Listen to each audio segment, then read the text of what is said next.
Single use plastic వాడకాన్ని తగ్గించాలని కేంద్ర సహాయ మంత్రి పెమ్మసాని చంద్రశేఖర్ పిలుపునిచ్చారు. ఎక్కువగా ప్లాస్టిక్ ఉపయోగించే వారికి దానివల్ల జరిగే నష్టం గురించి అవగాహన కల్పించాలని చెప్పారు.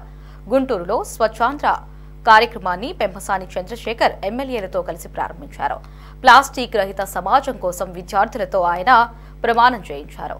ప్లాస్టిక్ వ్యర్థాలను డ్రైనేజీల్లో పడేయడం వల్ల తీవ్ర నష్టం జరుగుతుందని చెప్పారు. ప్రతిరోజు కొంత సమయం కేటాయిస్తానని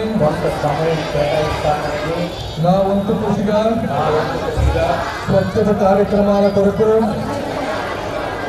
శ్రమదానం చేసి పరిశుభ్ర ఆంధ్రప్రదేశ్ సాధించే సంకల్పానికి కట్టుబడి ఉంటానని ఈరోజు పరిశుభ్రత గురించి నేను వేసిన ఈ ముందడుగు ఆంధ్రప్రదేశ్ రాష్ట్రానికి ఈ రోజు నుండి నా తోటి వారికి ఒక్కసారి ఉపయోగించి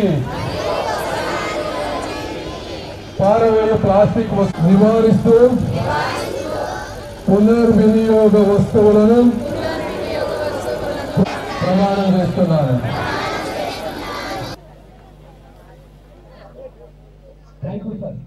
స్వచ్ఛాంధ్రప్రదేశ్ ని ఒక యుద్ధ ప్రాతిపదికన చేసి అన్ని ప్రాంతాలని ఒకటి క్లీన్ గా ఉంచడమే కాకుండా ఈ ప్లాస్టిక్ వల్ల జరిగేటువంటి నిరుపయోగమైనటువంటి పనులు ఏవైతే ఉన్నాయో ఈ రోజు క్యాన్సర్ గాని ఇవన్నీ విపరీతంగా పెరిగిపోతా ఉన్నాయి. ఇష్టం వచ్చినట్టు ఈ ప్లాస్టిక్ ని వాడటం, కాలువల్లో వేయటం, అవన్నీ మళ్ళీ చేపలు గాని రొయ్యలు గాని తింటాం, వాటిని మళ్ళీ మనం తింటాం, ఈ విధంగా క్యాన్సర్ పెరగటం, అదే విధంగా టెంపరేచర్లు విపరీతంగా పెరగటం, డ్రైనేజెస్ అన్ని కూడా ఎక్కడికక్కడ బ్లాక్ అయిపోతా ఉన్నాయి ఈ ప్లాస్టిక్ వల్ల. ఇవన్నీ కాకుండా అందరూ రాజకీయ నాయకులు గాని పిల్లలు గాని రోడ్ల మీద ఇష్టం వచ్చినట్టు పడేయడం వల్ల శానిటరీ వర్కర్స్ కూడా పని భారం విపరీతంగా అవటం, ఏరియాలన్నీ క్లీన్ గా ఉండకపోవటం, ఇవన్నీ కూడా సమస్యలు ఉన్నాయి. సమస్యలన్నింటినీ అధిగమించాలంటే ఒక యుద్ధ ప్రాతిపదికన ఈ విధంగా అవేర్నెస్ క్యాంపెయిన్స్ చేయటం, ఎడ్యుకేట్ చేయటం, అదేవిధంగా మేము అందరూ కూడా పాల్గొని శ్రమదానం చేస్తే దాని కష్టం విలువ తెలిసి ప్రజలు ముందు చెత్తని రోడ్డు మీద ఇష్టం వచ్చినట్టు వేయకుండా ఉంటారనేది ముఖ్య ఉద్దేశం. ఆ కార్యక్రమంలో భాగంగానే ప్రతి నెలకి ఒక రోజు గౌరవ ముఖ్యమంత్రి గారు ఈ కార్యక్రమం చేయమన్నారు. అందులో